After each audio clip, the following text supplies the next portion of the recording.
ser jiġi mwassal bl-isbaħ xewqat ta' Beauty Wisdom, il-Katalan, Game Breaker u Your Beauty Essence.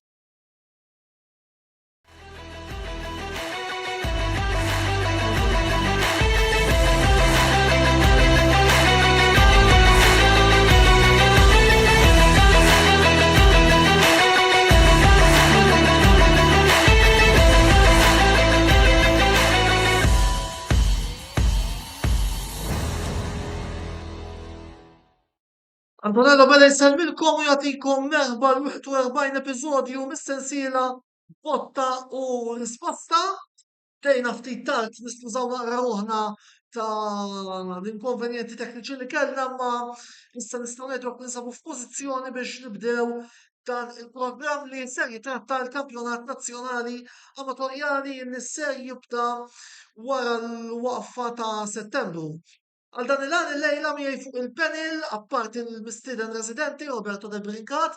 Roberto, nsellimlek l-ewwel net, nispera li tinsab tajjeb. Nsellem lilek Antonello u lil dawk kollha li qegħdin magħna kif ukoll il-Steve u lil Jonathan. Fil-fatt ukoll introduċihom Roberto l-mistednin tagħna żewġ team managers, wieħed minn sezzjoni A u wieħed minn sezzjoni B. Għandna lil Steve Nebolo fil-fatt team manager ta' Brinsabuċi St. Peters u Jonathan Vella it-team manager ta' Vittoriosa Stars li nixtieq nirringrazzja tal-li l-lejla jinsabu fotna għal dan il-programm. Ħassoltu nfakkarkom biex min jintervjeni magħna jisaqsi xi domanda l-Istitju lil Jonathan jista' jagħmel dan fis-sezzjoni illi għandna miftuħa apposta tal-kummenti. Jien ma nibdew l-editorjal minn naħa ta' Roberto De Brincat tajb illi ntukom ħarsa ta' kif huma maqsmu l-istazzjonijiet fil-kampjonat ta' dis-sena anki grazzi għall-grafika illi ppreparajna. Għal-Kampjonat Nazzjonali Amatorjali sezzjoni A għandna l-Brinsabuċi St. Peters, Kalkar United, Imdina Knights, Millieħa, Imqabba, Imtarfa, Brook Atleta, Grandi, Rabat Ajax, Santa Venera Lightnings, Siġġiewi u Xajra Tornadoes. Fil-waqt illi għal sezzjoni B għandna Dingley Swallows, Gargur Axa, Kilcock United, Marsa Scala, Imber United, Ormi, St. Juan, St. George's, Kashmir u Vittoriosa Stars appuntu. U wara din l-introduzzjoni tal-temijiet, immorru għall-istakket ta' introduzzjoni u wkoll nibdew biex nintroduċu l-editorial illi prepara għalina il-lejla fuq il-Kampjonat Nazzjonali Amatorjali Roberto De Brincat. L-istakket tal-bidu u mbagħad jidħol Roberto.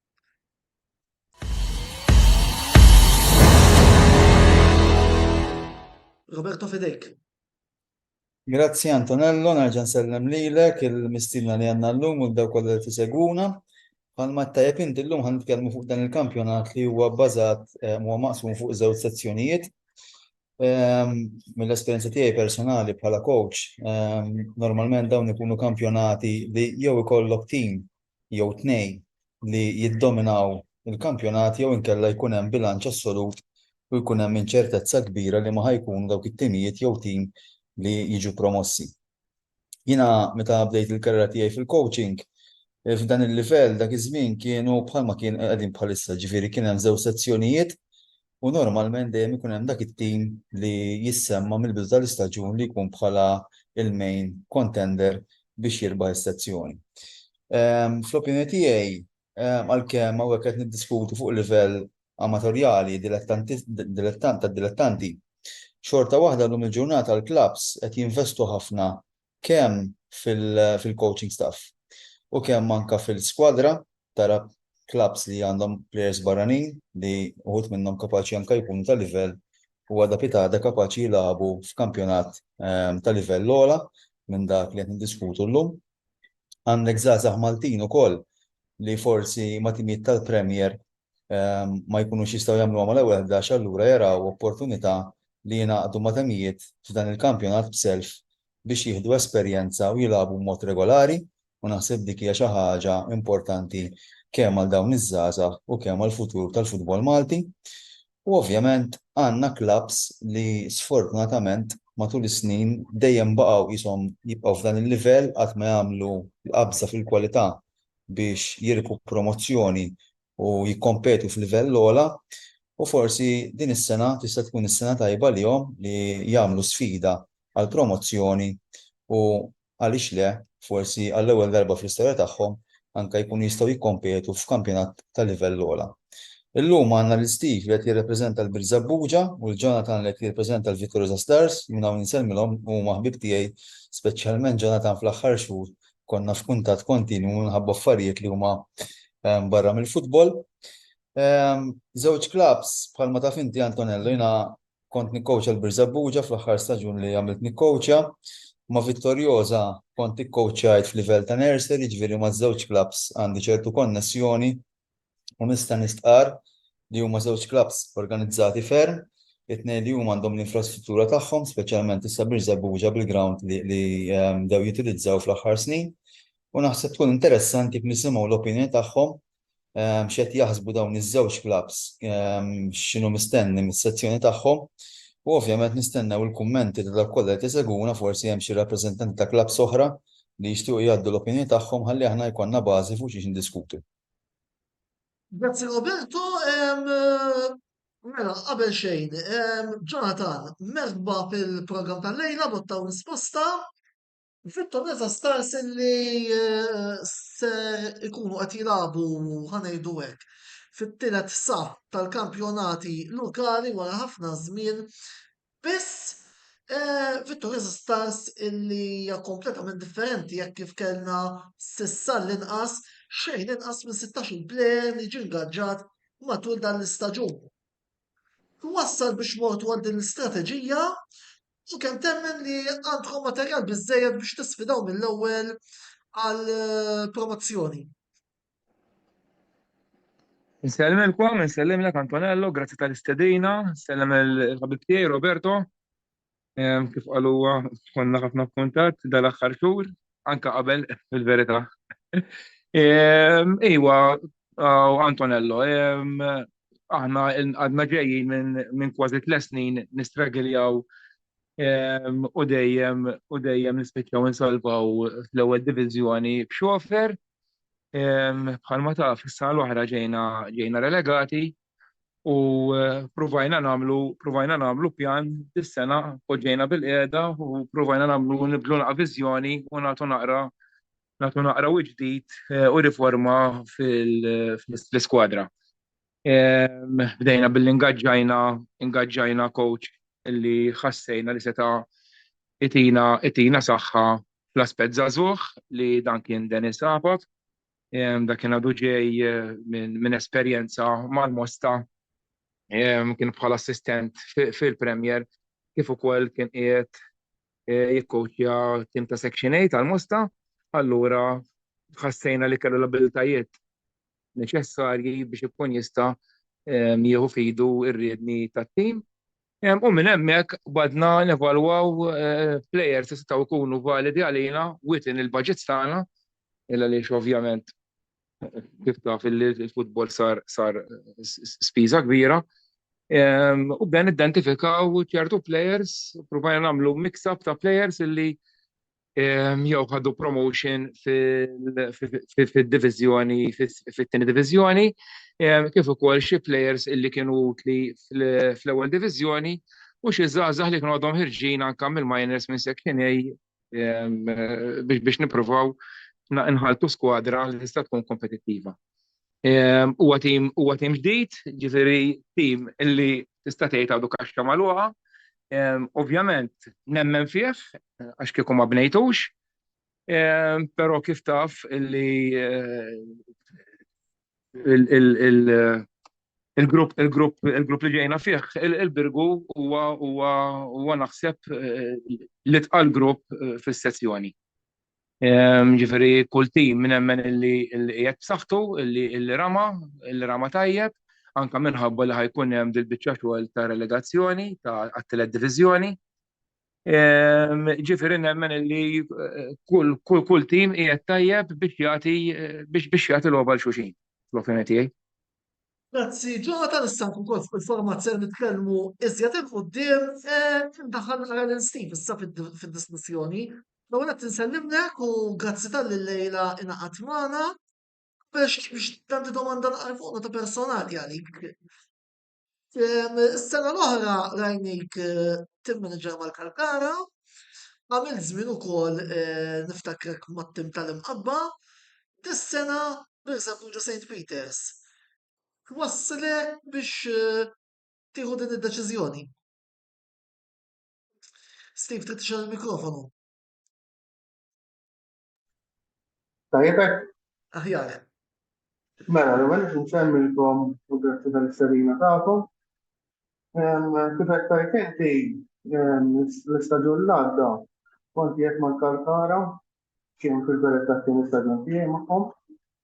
Konna għaddejjem snin tajjeb, konna tim kompetittiv. Mela, biex nirrispondi l-mistoqsija tiegħek li issa x'ġarni nixi Beelzebub. Mela, prattikament ovvjament konna din naraw l-options qabel jibda l-istaġun, da kulħadd jibda jitkellem ma' dak ma' ieħor, jaraw l-options ta' min x'fadal, jew din jimxi. U il-kuntatt jagħuna Beelzebub. Issa ovvjament trid tara u tqis l-affarijiet kollha qabel tiddeċidi li ħadmut ma' klabb trid tara l-affarijiet kif huma. U mbagħad ovvjament li ġiet forsi iktar faċli għalija li niġi hawnhekk.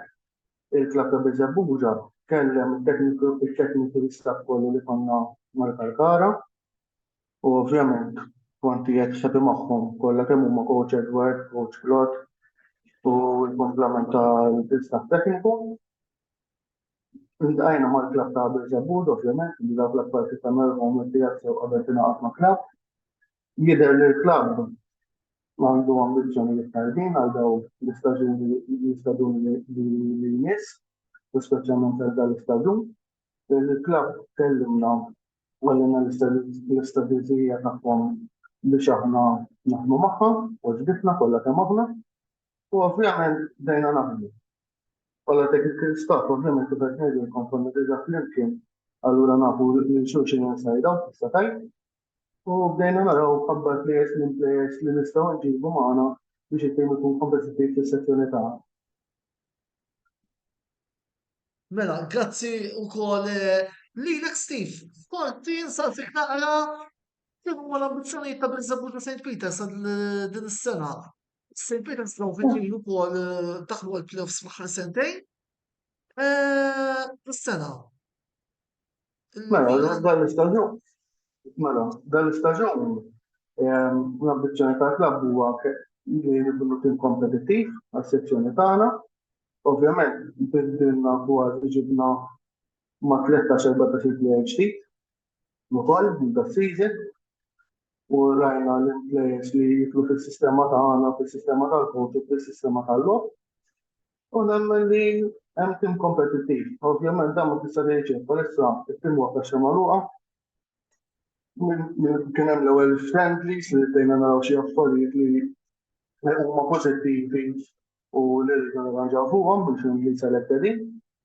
U nemmen iva li hemm tim kompetittiv. Ovvjament f'kull sezzjoni tibda ġurnati il-sezzjonijiet huma diffiċli, jiġifieri fis-section tagħna wkoll hemm timijiet li huma challengers ukoll, jiġifieri kollha kapaċi li jtuk logħba.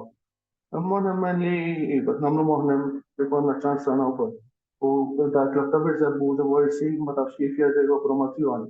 Imma dak kollox bil-mod pass pass li hemm tidu żomm saqajt malajr. Mela, semmur l-ewwel blokk ta' riklami jibqgħu magħna għaliex id-dibattitu ser ikompli appuntu wara dawn 3 minuti ta' riklami.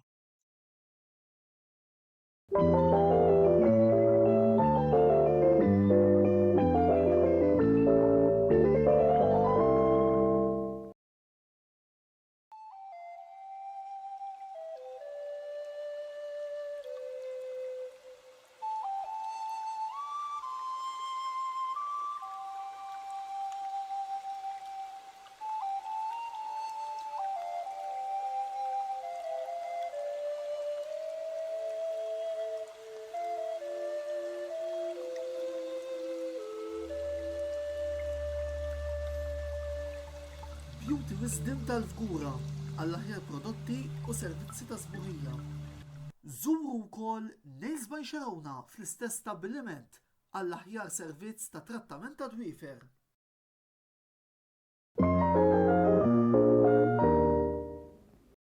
Wasal eluq żmien ommok, missierek, jew xi ħadd minn tal-familja, għandek xi okkażjoni jew xi attività mal-ħbieb u trid issib restorant tajjeb bikel ġenwin u prezzijiet qalbu ta' kulħadd? Post wieħed għandek issib El-Katalan tax-Xajra fejn issib għażla vasta ta' pizza, pasta, grills u għaġin f'atmosfera b'element familjari. Għal bookings ċempel fuq 21 800 997 jew żur is-sit tagħna għal iżjed informazzjoni.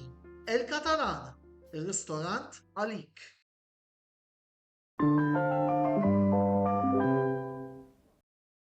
Trattanti tal-futbol reġa' wasal dak iż-żmien tas-sena u din is-sena ser ikollna novità importanti hekk fil-logħba tant mistennija minnkom ser ikollha isem ġdid. FC24, il-logħba tal-futbol li Game Breaker ser ikollu disponibbli fi ftit ta' żmien ieħor fuq diversi pjattaformi tan-Nintendo għal €65 u tal-PlayStation għal €75. Għalhekk nissuġġerulkom tgħaddu fl-istabbiliment ta' Game Breaker ġewwa Birkirkara u tirriservaw il-kopja tagħkom FC24 biex ma toħorġux id-diżappuntati għax l-isem veru nbidel imma l-kwalità u l-eċċitament li se toffri din il-logħba ser jibqa' l-istess ta' dejjem. Game Breaker, l-aqwa logħob tal-PlayStation, Xbox u Switch.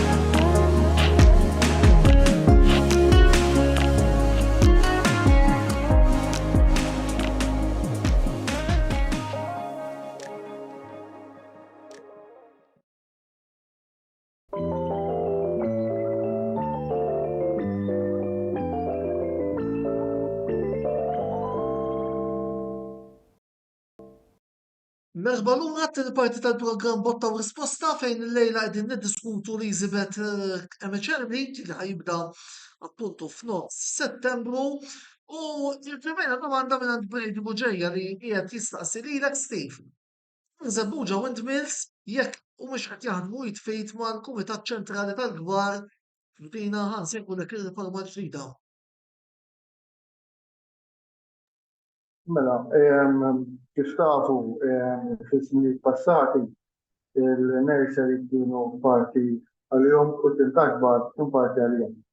Jiena personalment ma l-istaff tekniku il-ġdid ma mhux ma taqbilx magħha, imma nippretendu jew nifhmu li nkunu nixtiequ li klabb bħal Buġa għandu faċilitajiet tajbin ħafna. Kif tafu intom li għaw fejn taħdem sew tajjeb ħafna. Li qed nippruvaw li iż-żewġ kumitati tan-nursery u tat-tim tal-kbar, ovvjament li nibdew naħdmu flimkien fil-verità sens tal-kelma. Diġà kien bida l-proċess, imma ovvjament bħalissa għaddej diskussjonijiet bejn żewġ partijiet li iva hemm bżonn li dal-klabb li nibdew naħdmu flimkien. Għax ovvjament huma alla ħjar ta' żewġ partijiet. Għalhekk qed ngħidlek jiġifieri hemm ħidma tajba biex iż-żewġ partijiet jibdew jingħaqdu jaħdmu flimkien jitfid. Fil-fatt tgħidu wkoll li bħalissa aħna għaddej dal-programm imma għaddejja wkoll il-logħba mill-kampjonat taż-żgħażagħ protezzjoni l-ewwel ġurnata wkoll b'Żabur St. Peters li qegħdin jirritornaw fil-kampjonat taż-żgħażagħ bħalissa qegħdin jilagħbu kontra Zejtun Corinthians, forsi għandek xi aġġornament Steve. Ekku, kif qed tgħid inti wara kważi 3 staġuni it-tim tal-youth jew kif kien magħruf jew għadu magħruf tal-minors, għamilna ħidma tajba biex jerġa' jibda jikkompeti fil-kampjonati tal-MFA għax ħasra li bħal Buġa li inti kif taf li li ma jkunx qiegħed jikkompeti u jeweġġa għall-klabb u speċjalment għaż-żgħażagħ ta' Biżebbuġa. Għax dawn ovvjament biex jieħdu l-isteppjatura għal mattim ta' kbar, iridu jgħaddu minn dik it-trasformazzjoni li jagħmlu mattim tal-minors. U issa ovvjament inti suppost kont qiegħed fuq il-bank kif għedlek imma bħalt il-kollegament ma komax istidinni, issa din wieħed xejn minn fuq qegħdin ħafna bħalissa. Stephen, fakkarkom ukoll li għada fil-ħodu ma s-seb ntunkom bħala aġġornamenti minn sezzjoni de bħal kull sena ukoll il-tagħmel sportiva ser tagħmel dak kollu possibbli biex iżommu u aġġornati fuq l-erba' kampjonat taż-żgħażagħ li hemm għaddejjin ovvjament nippruvaw sa filgħodu fit-8 ta' filgħodu nkunu ħriġna ir-riżultati biex anke dak li jkun jibqa' ġurnat l-iktar live possibbli ma' dak kollu li qed jiġri fil-kampjonati taż-żgħażagħ sew żgħażagħ. Roberto, inti li wkoll ikkoċjajt f'dawn il-livelli. Għandi naqra ta' domanda lik. Hija iktar faċli li jiġu introdotti żgħażagħ f'dan il-kategorija ta' futbol u anke mingħajr il-pressjoni forsi li jista' jkollhom f'kampjonati u f'diviżjonijiet ogħla. Xejn mhu faċli Antonello, speċjalment għal żagħżugħ li jkun indorri jilgħab mat-tim tal-minors. Meta ovvjament il-coach tas-senior team jara li qed jagħmel il-qabża fil-livell u jinkludih fl-iskwadra prinċipali tal-klabb. Ovvjament dak huwa tragward importanti għal dan iż-żagħżugħ, però tajb inqisu li f'dan il-livell ħansibu players li għandhom forsi ċertu età waslu fl-aħħar tal-karriera tagħhom u jippreferu li qattaw forsi l-aħħar staġun jew tnejn jilagħbu f'dan il-livell. Allura l-plejer ta' 18-19 sena li madwaru jkollu plejers ta' dik l-esperjenza, dik kapaċi tkun xi ħaġa li tħalli impatt kemm xejn negattiv għalkemm hija stimolu wkoll li plejer żagħżugħ jitgħallem mal-plejers ta' esperjenza. Jiena mill-esperjenza tiegħi anka l-esperjenza li kelli ma' Biżebbuġa kont daħħalt bosta plejers li kienu jilagħbu mat-tim tal-minors. Dak iż-żmien kelli l-ħabib tiegħi il-Pawlu Camilleri li llum qiegħed ukoll assistant coach wara xi sentej jikkoach għas-senior team ta' Biżebbuġa kien il-coach tal-minors ukoll dak iż-żmien. U konna ħdimna tajjeb flimkien u daħħalna xi elementi mit-tim tal-minors. Naħseb li plejer f'dik l-età li ikollu it-target li jilgħab f'dan il-livell fuq bażi regolari hija xi ħaġa importanti. Mhijiex faċli la għall-plejer, la għal sħabu, laqqas għall-coach, għax ovvjament m'għandux l-esperjenza meħtieġa għal dan il-livell, però l-esperjenza ovvjament tiġiba billi jilgħab. Ġifiena inħeġġeġ il-klabs bħal Biżebbuġa, bħal Vittorjoso, bħal klabs l-oħra li jikkompetu f'dan il-kampjonat biex jagħtu spazju liż-żgħażagħ tagħhom għax dawk huma investiment tal-futur kemm għalihom kemm għaż-żgħażagħ u kemm għall-futbol Malti u naħseb dan huwa l-aħjar ambjent għal daw iż-żgħażagħ biex jilagħbu futbol kompetittiv li jkun f'livell ta' senior level. Dawa wis, mela, Jonathan, ħallejni tweet u issa wasalna wkoll biex nerġgħu inkellmu ftit. Mela, qed nerġa' nawri l-grafika ta' timijiet li se jkollkom sezzjoni B u inevitabbilment għajnejja tmur fuq Vittorjosa Stars ovvjament u fuq it-tim ta' St. George's, il-rivali tagħkom illi din is-sena ħadkunu qegħdin tilagħbu fl-istess sezzjoni. Kemm ser tagħtikom iżjed motivazzjoni il-fatt li ser tkunu fl-istess sezzjoni ma' l-akbar rivali tagħkom ħanejdu hekk. Mela, Antonello, fettejt inti Iva, erġajna tqajna għal derbi ieħor. Però ovvjament jiena bħala membru tekniku tal-klabb nikkonsidra din il-logħba bħala logħba normali, ġifieri niżlu għaliha preparati bħal logħbiet oħra. Ovvjament, kull logħba nixtieq nirbaħ, ġifieri inkluż dik ta' St. George's, idealment. Ovvjament hemm dik id-daqsxejn ta' rivalità sportiva fil-ground, nemmen, illa għaliex ovvjament anka il-klan ta' Bormla huma kollha ħbib tagħna u anka l-plejers li għandhom. Taf kif, però ovvjament hemm dik id-daqsxejn rivalità sportiva. Però l-motivazzjoni tkun hemm nemmen li mill-ewwel ġurnata, mhux kif naslu għal-konfront kontra Bormla.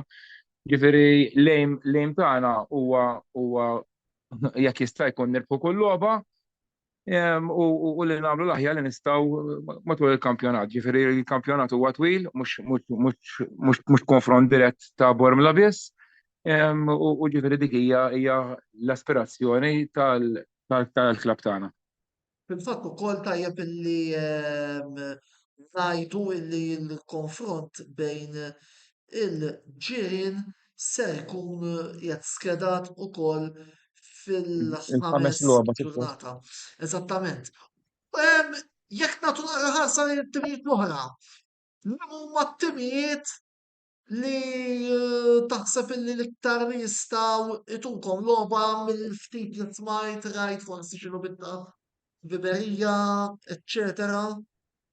Li mhu tgħid aħna jekk qed nimmiraw biex nitilgħu l-avversarji tagħna jistgħu jkunu XYZ. Hemm xi tim partikolari li forsi Aħna bħala staff u jiena personali, ġifieri provajna nibbażaw it-tim għal long term project, ġifieri mhux qed ngħidu li hemm pressure biex nitilgħu din is-sena bil-fors. Speċjalment meta kif edna forsi nitkellmu iktar il-qudiem fil-programm, dis-sena jitla' tim wieħed biss minn kull sezzjoni. Ġifieri m'hemmx dik il-pressure min-naħa tal-klabb tagħna li promotion bil-fors. Ovvjament, kif qedlek lejn huwa li tirbaħ kull logħba bħal kull tim, ġifieri nemmen li kull tim ħajkollu l-istess aspirazzjoni. Nemmen fuq bażi personali nemmen li l-imġar jibdew il-favoriti fil-kampjonat tagħna. Però mbagħad għandek timijiet oħra, ġifieri għandek Marsa Scala, għandek St. George's, għandek Ormi, dawn huma kollha timijiet, għandek Kirkop illi daw għamlu. Għandek il-San Juan ukoll, kont insejthom ieħor kollha ħadu players validi, ħadu wkoll players mill-ewwel diviżjoni tista' tgħid. Ġifieri kollha ħajkunu challengers kbar biex jagħtu logħba kompetittiva lilna u lil kull tim ieħor. Roberto, l-kummenti tiegħek fuq dan li kemm qal Jonathan? Jiena naqbel ma' Jonathan, ġifieri li klabb kif edna fil-bidu jakkwista 16 plejer, coach ġdid. Ovvjament tim biex jiġġelja fl-imkien għandu bżonn ċertu ammont ta' żmien. U mhijiex faċli, ġifieri għandek proċess li l-players, il-coaching staff jridu jgħaddu minnu, għalkemm forsi inti bħala coach tkun tixtieq l-Antonello jingħaqad mat-tim tiegħek għax għandu ċertu karatteristiċi. Ma jfissirx li dan kif iddaħlu inti fil-puzzle li għandek tat-tim ħajintegra ruħu bħalma kien mat-tim li kien qabel. Ġifieri hemm ċertu elementi li huma importanti.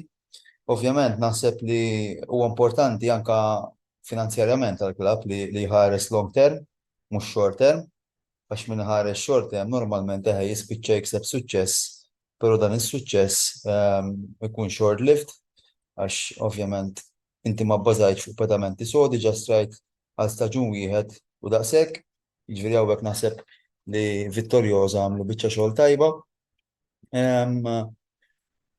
Ma naħsibx li tista' tgħid li hemm xi tim li jista' jkun favorit net fuq l-oħrajn, speċjalment kif qal Jonathan ukoll peress li din is-sena ħajjiġi promoss tim wieħed biss minn kull sezzjoni. Jiġifieri jiena nemmen li jkun hemm bilanċ fuq l-aspett tattiku u tekniku nitkellem aktar tard, però naħseb huwa ideali kif semmejt diġà li f'dan il-livell il-klabs jagħtu ċans liż-żgħażagħ biex jiksbu l-esperjenza. U nistenna wkoll li jkun hemm logħob miftuħ, logħob li joffri spettaklu għal min imur jarahom, mhux logħob medjokri tipo catenaccio kif kienu jilagħbu fl-antik, għalkemm sfortunatament issib klabs hawn Malta li jużaw dak it-tip ta' stil ta' futbol, però nemmen li f'dan il-livell għandna nagħtu gost mhux biss il-min jiġi jara l-logħba. Jiena waħda mill-filosofiji tiegħi meta kont coach kienet f'dan il-livell li dawn huma players li filgħodu jmorru għax-xogħol u fil-għexija jiġu jitrenjaw jilagħbu l-futbol għax il-futbol huwa l-passatemp tagħhom.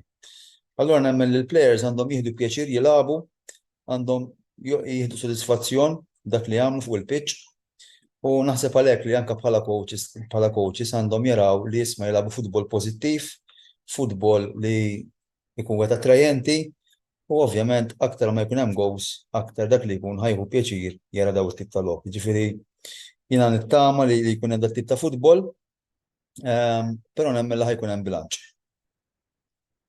Min-naħa l-oħra, nerġa' nagħtu wkoll ħarsa lejn it-timijiet jilagħbu f'sezzjoni A, u wieħed jinnota li hemm diversi timijiet li Birzebbuġa St. Peters is-sena l-oħra lagħbu kontrihom u li tas-sena wkoll ħerġgħu jiltaqgħu magħhom. Qed nirreferu għal Kalkara United, Mellieħa, Pembroke, Formi, Santa Venera Lightnings u Xtrajna Tornadoes. Dana inti tara bħala vantaġġ jew bħala żvantaġġ? Antonello, fil-verità, il-klabs kollha jekk iddur il-klabs li qed tgħid inti vera l-aħħar staġun lagħbu kontra Birzebbuġa. Issa, jekk iddur kif għedlek il-klabs kollha bidlu kważi ħafna mill-players tagħhom. Ġifieri ma tistax tgħid l-avvantaġġ l-avvantaġġ għal żvantaġġ. Jien nemmen li t-timijiet kollha saħħu mill-istaġun l-għadda, inkluż ovvjament il-klab tagħna. Jien nemmen li tinżel waqt il-logħba u dak il-ħin tara inti fejn ħa tasal u ma tasalx, ġifieri Orek tibda tara timijiet oħrajn x'ħadu m'għadux. Jiena personali t-technical staff tiegħi mit-tim tagħna interessani to be honest, għax inti tara l-tim tiegħek irid ikun b'saħħtu lest tal-kampjonat, il-kampjonat huwa twil, ma tistax tgħid għandek tim favorit, għandek tim ħajaqa' dawn l-affarijiet. Il-timijiet kollha huma bilanċjati, tinżel għall-logħob kollha konċentrati jisefet il-lak ma laqwat u ma tinfissar, imma jena li għadak il-timijiet ma jizistux, għax tilab ma minn tilab kullħat ħajtik l-għoba. Mela, sekondu ħra xkontet nżommu kħagġana tuqt l-għoba tal-miners, timtana skuljet kien go palissa, għedin nirput nejċu. Ħafna grazzi tal-aġġornament, Steve, Birzebbuġa mela St. Peters ikomplu fid-debut tagħhom produttiv fil-return fil-kampjonat ta' Zaza 2-2 kontra Zejtun Corinthians. Roberto, qabel ma nerġgħu mmorru wara reklami, forsi x'kumment ħafif fuq min taħseb li jista' jispikka f'sezzjoni A jekk jogħġbok. Kif għedna fuq is-sezzjoni l-oħra Antonello ma nemmix li ħajkun hemm xi tim favorit. Ovvjament għadu kmini wkoll għalkemm kull tim ikun qed jilgħab partit ta' ħbiberija fil-pre-season mhux faċli tieħu idea. Jiġifieri nemmen li ħajkun hemm bilanċ, nemmen li jkun hemm 3-4 timijiet li ovvjament għandhom l-aspirazzjoni li jiċċallenġew biex jirku s-sezzjoni, però huwa kmieni wis biex wieħed jgħid li ma timijiet jistgħu jiċċallenġew għal-ret tas-sezzjoni. Ġifieri naħseb li wieħed jista' jieħu idea wara l-ewwel 5 logħbiet tal-kampjonat, għax minn hemmhekk ovvjament it-tim ikun bida jingħaqad sew, jieħdu l-aspett tattiku tagħhom, tekniku, ovvjament jiddependi wkoll l-avversar li ħajltaqgħu magħhom fl-ewwel 5 logħbiet, però wieħed minn hemmhekk ikun jista' jieħu idea aktar ċara. U naħseb hemmhekk huwa l-mument li wieħed jgħid isma' daw it-3-4 timijiet ħajkunu l-main challengers għal din is-section. Sir Roberto, mela, nerġgħu mmorru għat-tieni waqfa pubbliċitarja wara dawn it-3 minuti ta' reklami, se niddiskutu l-format kif ukoll ikollna il-parti tattika mal-mistieden residenti għaldaqstant għatfadlina niddiskutu. Ibqgħu magħna dalwaqt inkunu magħkom.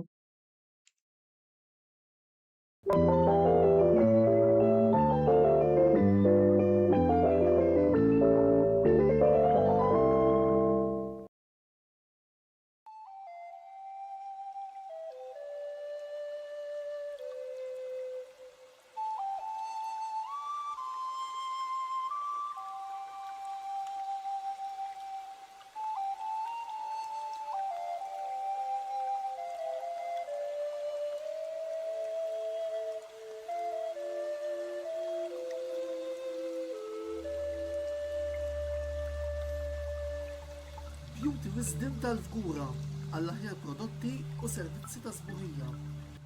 Żuru wkoll Nails by Xarawna fl-istess stabbiliment għall-aħjar servizz ta' trattament ta' dwiefer.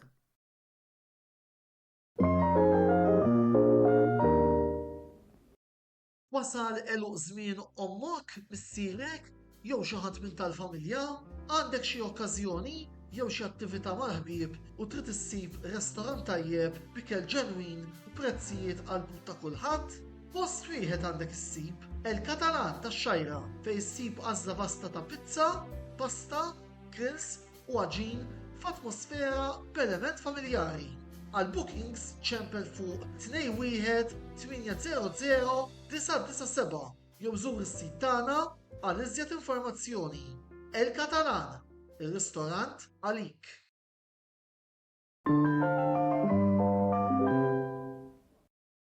Dilettanti tal-futbol, reġa' wasal dak iż-żmien tas-sena u din is-sena ser ikollna novità importanti hekk fil-logħba tant mistennija minnkom ser ikollha isem ġdid. FC24, il-logħba tal-futbol li Game Breaker ser ikollu disponibbli fi ftit ta' żmien ieħor fuq id-diversi pjattaformi tan-Nintendo għal €65 u tal-PlayStation għal €75. Għalhekk nissuġġerulkom tgħaddu fl-istabbiliment ta' Game Breaker ġewwa Bilkirkara u tirriservaw il-kopja tagħkom FC24 biex ma toħorġux bid-diżappuntati għax l-isem veru nbidel imma l-kwalità u l-eċċitament li se toffri din il-logħba ser jibqa' l-istess ta' dejjem. Game Breaker, l-aqwa logħob tal-PlayStation, Xbox u Switch.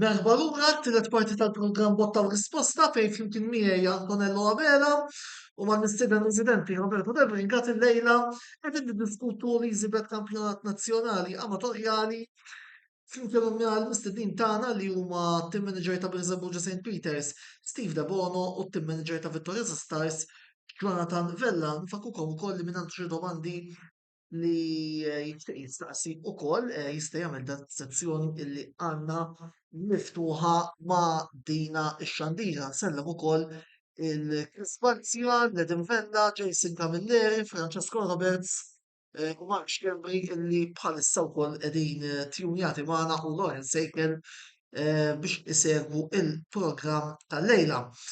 Mela, immorru issa għal biex niftu t-tielet parti tal-programm qed naraw ukoll Roberto hawnhekk lest ukoll itina il-kampjonat din id-darba fuq lenti tattika. L-istakkett tal-bidu u mbagħad Roberto jkun jista' jieħu over.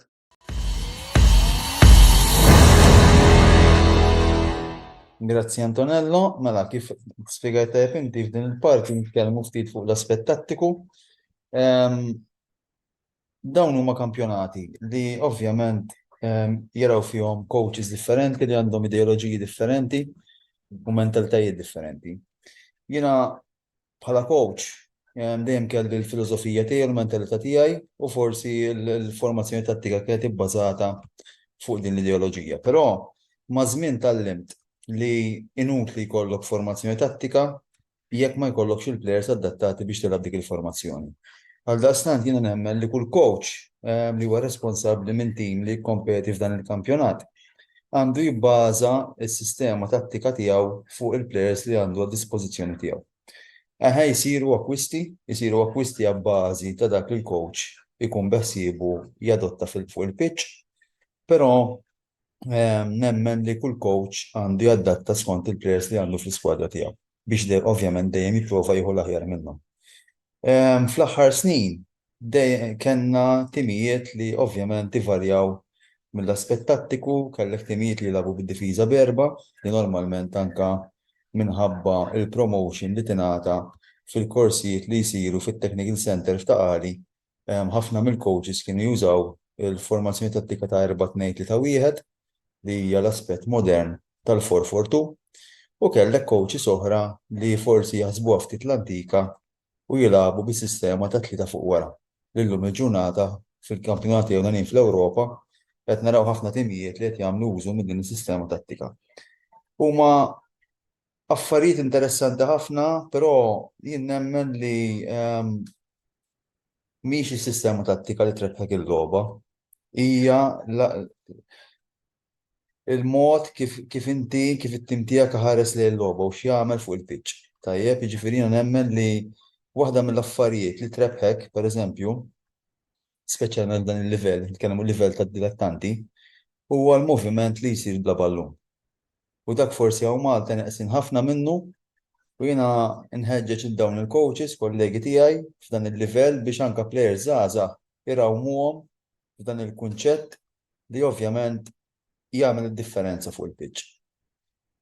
Min-naħa l-oħra, nixtieq li il-coaches ma jħarsux biss lejn riżultat. Naf li coach l-assessment fuq jsir skont ir-riżultati li jikseb, però naħseb tkun xi ħaġa ta' ġid jekk dawn il-coaches ma jħarsux biss lejn ir-riżultat fl-aħħar tal-logħba. Jħarsu wkoll lejn stil tal-logħb, lejn l-identità li jagħtu lit-tim tagħhom. Jiena kont nieħu pjaċir meta jiġi xi ħadd fuq jgħid isma' t-tim tiegħek jidher li jafila bil-futbol. Jidher li huwa preparat. Jidher li għandu stil ta' logħb partikolari. U dik hija xi ħaġa nemmen li kull coach għandu jħares liha. Għax ovvjament tagħmlek differenti kemm minn coaches oħra u tagħmel differenti wkoll it-tim tiegħek. U għalhekk naħseb ikun għaqli anke hekk għandna żewġ team managers li ovvjament jafu l-irwol tagħhom sew u naħseb ikun ideali jekk dawn it-tnejn in-nies flimkien oħrajn li jkopru l-istess kariga jekk iwasslu dan il-messaġġ fil-coaching staff tagħhom biex il-klabb tagħhom għalkemm ovvjament jimmira bħalma qal Jonathan li jinżel biex jirbaħ kull logħba, però jinżel biex jirbaħ il-logħba b'mod pożittiv u mhux b'mod negattiv u forsi f'xi ħin jew ieħor tal-logħba isib xi gowl u jibqa' bih sal-aħħar tad-90 minuta. Grazzi Roberto wkoll ta' dina l-analiżi tattika.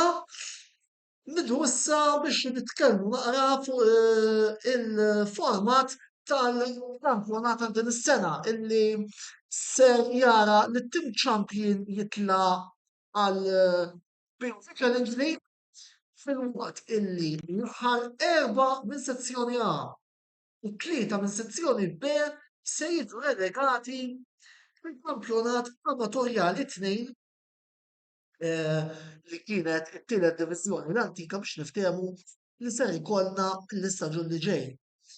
Barra minn hekk, timijiet klassifikati is-7 u 8 f'żewġ sezzjonijiet ser jilagħbu l-play-outs kontra relegazzjoni biex b'kollox ser ikollna xejn inqas minn 9 timijiet li ser jiġu relegati. Nixtieq noħroġ mill-panel fuq kif jaħsbu li dawn il-bidliet eventwalment ser jgħinu biex iż-żewġ kampjonati amatorjali ikunu iżjed bilanċjati fis-snin li ġejjin. Jista' jibda Jonathan u mbagħad Steve u Roberto. Fuq opinjoni personali dejjem nemmen li ħajkonna lig iktar bilanċjat. Illa għaliex ovvjament nemmen li ħadd ma jrid jiġi relegat. Ġifieri nemmen li ħadd tkun taqtija kumbattuta sal-aħħar fil-ġiex sezzjonijiet. Jekk naqbilx li jitla wieħed biss għandi l-opinjonijiet tiegħi, ġifieri kieku kien jitilgħu 2 nippreferi iktar, imma ovvjament minħabba l-format kif irid jiġi fil-futur, ovvjament dis-sena rridu nieħdu paċenzja jitla wieħed u suppost mis-sena d-dieħla jerġa' jitilgħu 2 ikun hemm id-decider. Però nemmen li kif ġi dis-sena li ħajkun hemm li qed insejħula t-third division l-antika, naħseb ħajkun iktar kumbattut biex kulħadd jiġġieled biex ovvjament ma jkunx relegat. Ġifieri speċjalment eżempju tim bħalna u anke nemmen dawk ukoll illi niżlu mill-ewwel diviżjoni ma naffordjawx nieħdu żewġ relegazzjonijiet wara xulxin. Ġifieri dik hija challenge ma nitkellem fuqna bħala klabb, hija challenge għalina personali illi ovvjament nippruvaw inżommu hemmhekk biex ma nkunux ħadna żewġ relegazzjonijiet fi żmien qasir.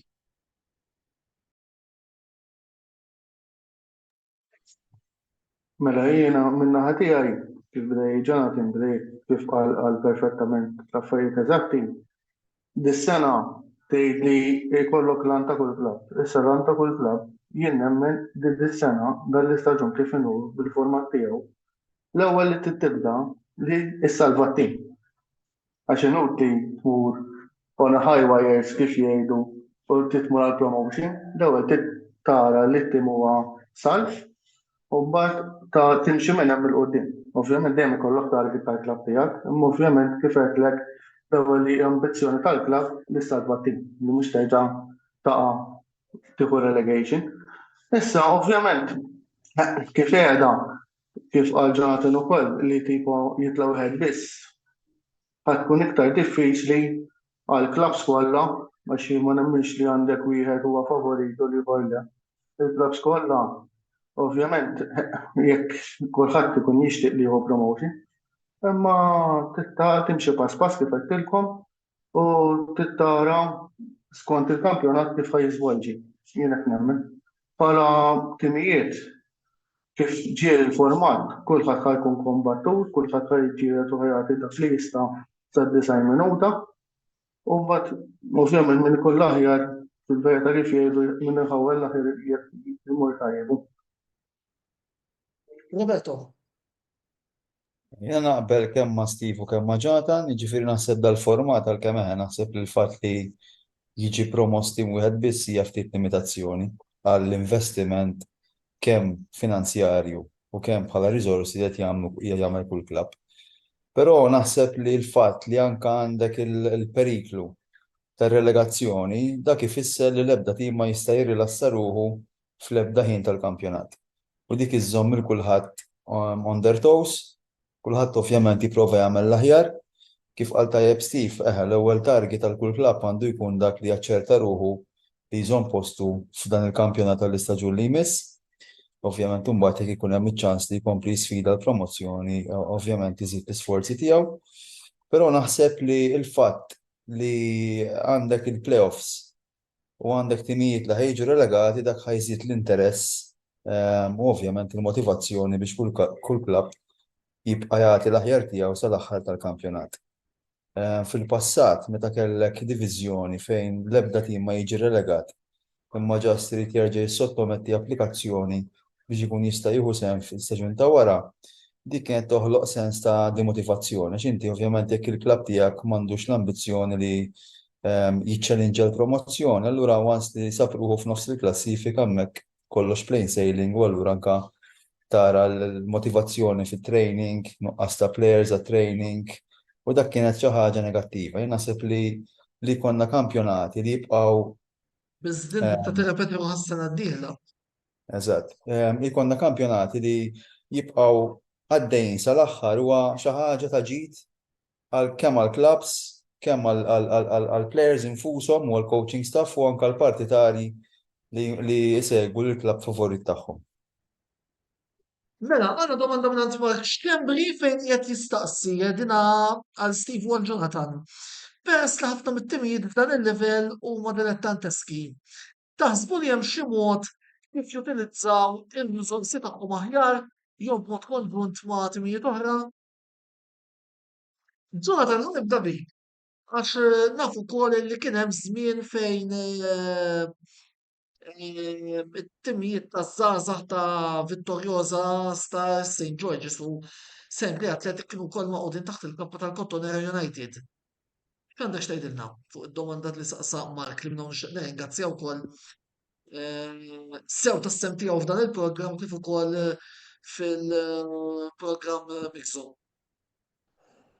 Antonello, kif qed tgħid tajjeb inti meta provajna namalgamaw it-timijiet kollha flimkien. kienu sentej ta' suċċess għal Cotonera United illa għaliex nistgħu ngħidu illi intrebħu il-kampjonati kollha rispettivi kemm dak tal-Under 15 u anke dak tal-Under 17 mill-Cotonera United. Ġifieri nistgħu ngħidu li kienet suċċess, għażmien li għamlet tiffunzjona. Ovvjament minħabba nuqqas ta' tfal fil-Cotonera kellha di tispiċċa bħala amalgamazzjoni. Minnaħa tagħna ovvjament inħossuha ħafna illi m'għandniex nursery u kif ukoll laqqas għandna tim tal-minors, ġifieri dik hija droba kbira għall-klabb. Naf li St. George's bdew xi ħaġa żgħira bħala nursery u anka St. Clair Athletics. Però huwa diffiċli ħafna li t-timiet tal-Cotonera li jkollna nurseries tajbin minħabba li aħna mdawrin b'nurseries tajba madwarna. Ġifieri għandek timijiet bħal Hibs, għandek timijiet bħal St. Patrick's, bħal Fgura United li daw jattiraw iktar żgħażagħ lejhom milli timijiet żgħar bħalna. Fir-rigward ta' players li jkunu amateurs. Naħseb illi minn dal-istaġun bdiet tinbidel ukoll daqsxejn il-folja fl-aspett ta' players x'ikunu bħala livell u anke bħala professjonali jew le fid-diviżjoni illa għaliex ħafna players mill-Premja niżlu fl-ewwel diviżjoni u ħafna minn tal-ewwel diviżjoni niżlu fit-tieni diviżjoni u qalbu amateurs. Però ovvjament having said that ma jfissirx illi huwa kampjonat dilettantesk. Ġifieri naħseb dis-sena aktar minn qatt qabel ħanaraw kampjonat ta' tieni diviżjoni fejn ħajkun hemm livell sabiħ ta' futbol fl-opinjoni tiegħi. Steve. Mela, kif għalina s-semmija tagħna wkoll. Ifhem, once li inti nemmen li l-klabb tiegħek, in-nursery speċjalment nemmen jaħsbu li hija diffiċli li jaqdu t-timijiet kif bidejġa s-sitwazzjoni tal-Cotonera, jien nemmen li hija sitwazzjoni ma fiha xejn li tħammellek wiċċek billi tingħaqad ma' tim ieħor. Dan inti tipprova tagħmel għall-aħjar tiegħek.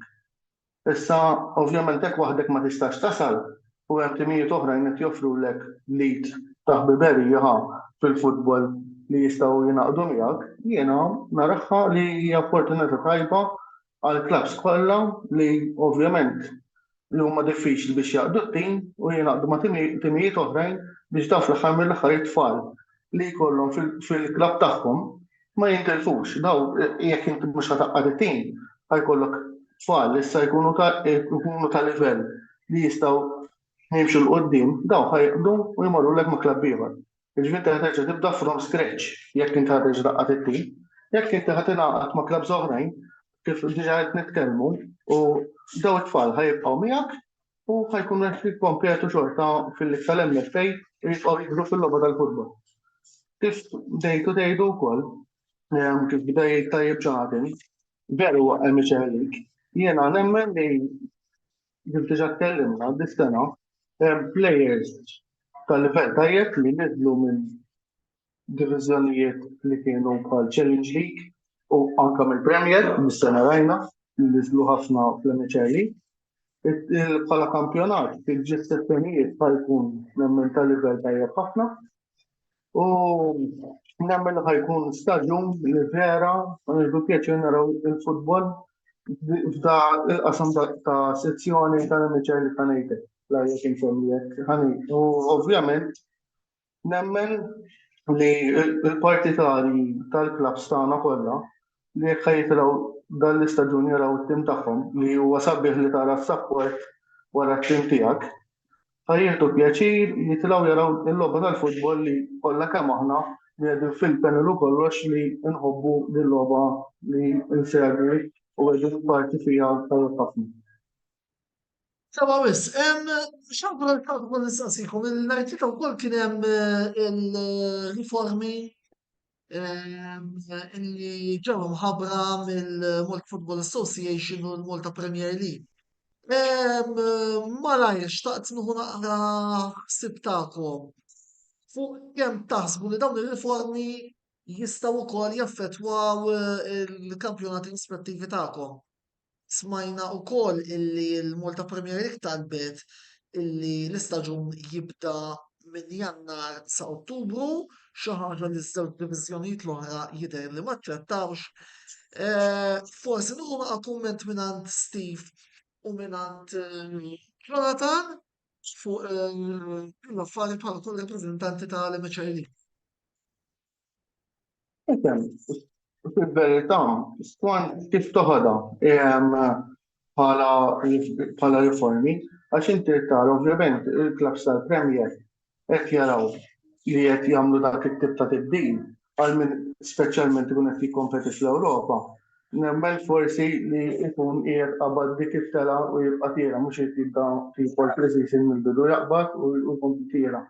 Issa ovvjament minnaħa tal-MHR League jien nemmen li il-klabs kollha jridu jaraw x'inhu l-aħjar għall-klab tagħhom, imma jekk hemm xi riforma li taħseb li għall-klabs ħatkun mhux ta' suċċess jew li ħadd tmexxik il quddiem, why not li titkellem bejn il-klabs l-oħra u issir fejn naqblu bejnietna li naraw x'inhu l-aħjar bħala klab tagħna.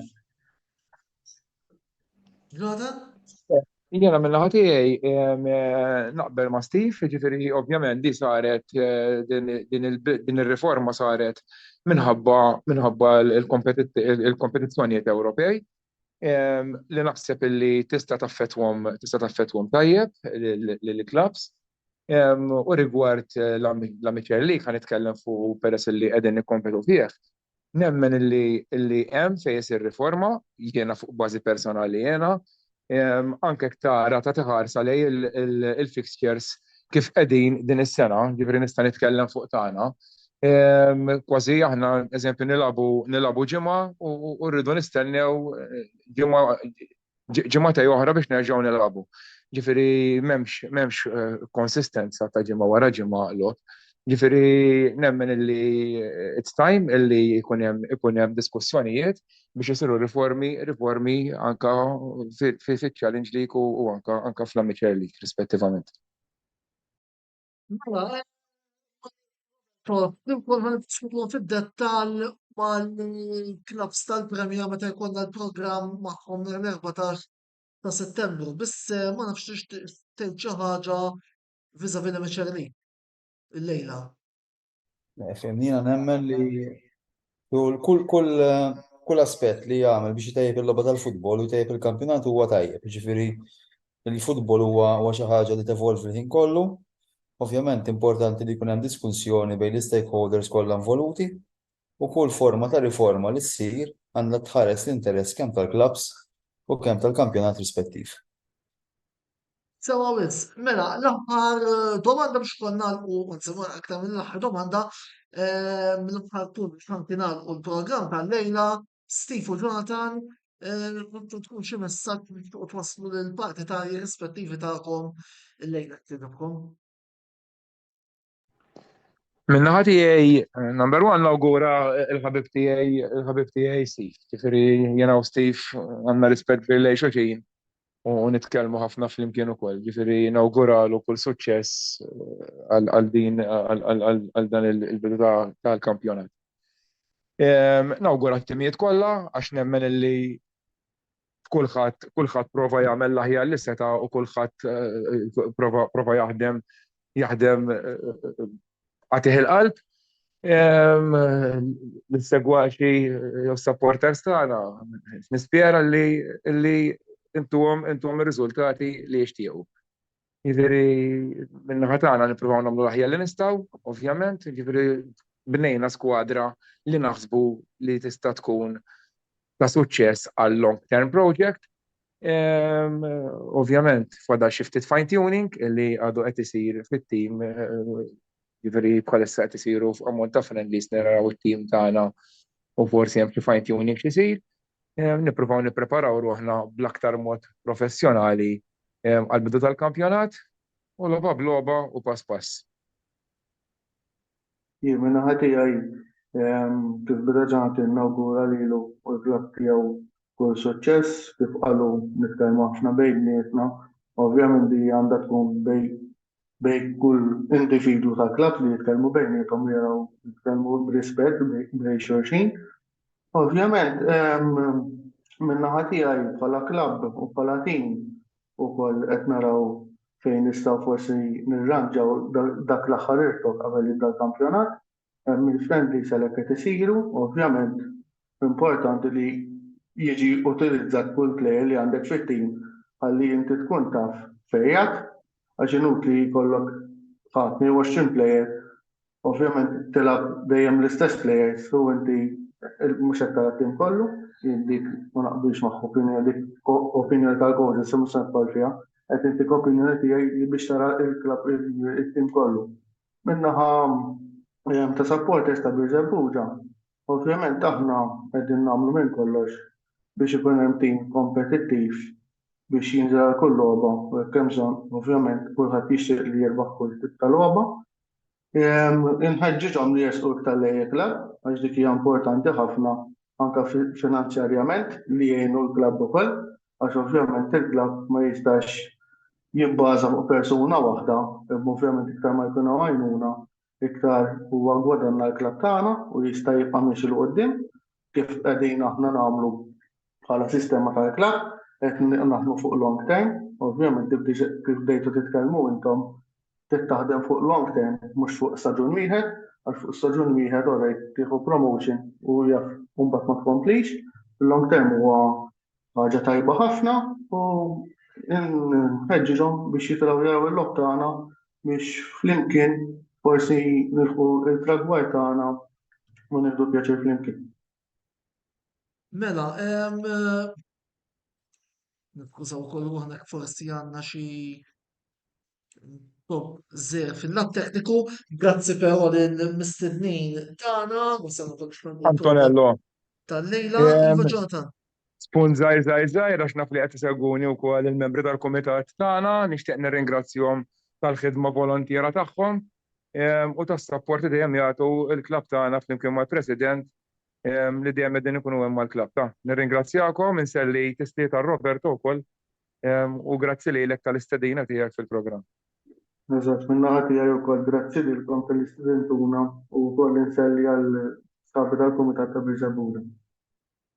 Sewa wis, mela, grazzi wkoll lill-tifu lill-Jonathan u Roberta tal-li attendaw il-programm tal-lejla, grazzi wkoll tmur lill-sponsors tagħna, Beauty Wisdom, il-Catalan, Game Breaker u Your Beauty Essence, sponsors uffiċjali li nħeġġiġkom biex tużaw is-servizzi tagħhom ukoll indirettament tkun qed intejnu l-amra sportiva tkompli tella diversi kontenuti interessanti.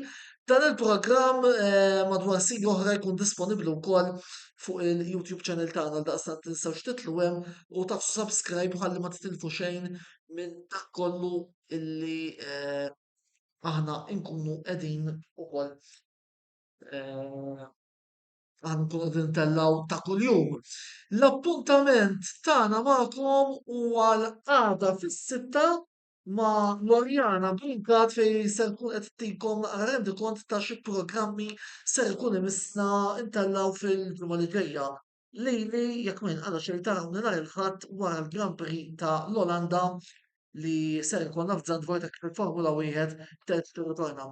Sakemm nerġgħu niltaqgħu għada kif qedtilkom għall-programm il-ġimgħa tal-Kamra Sportiva, jien Antonello Bena ma tfadalli xejn ngħidilkom ħlief grazzi tal-li segwejtuna u l-lejl tajjeb.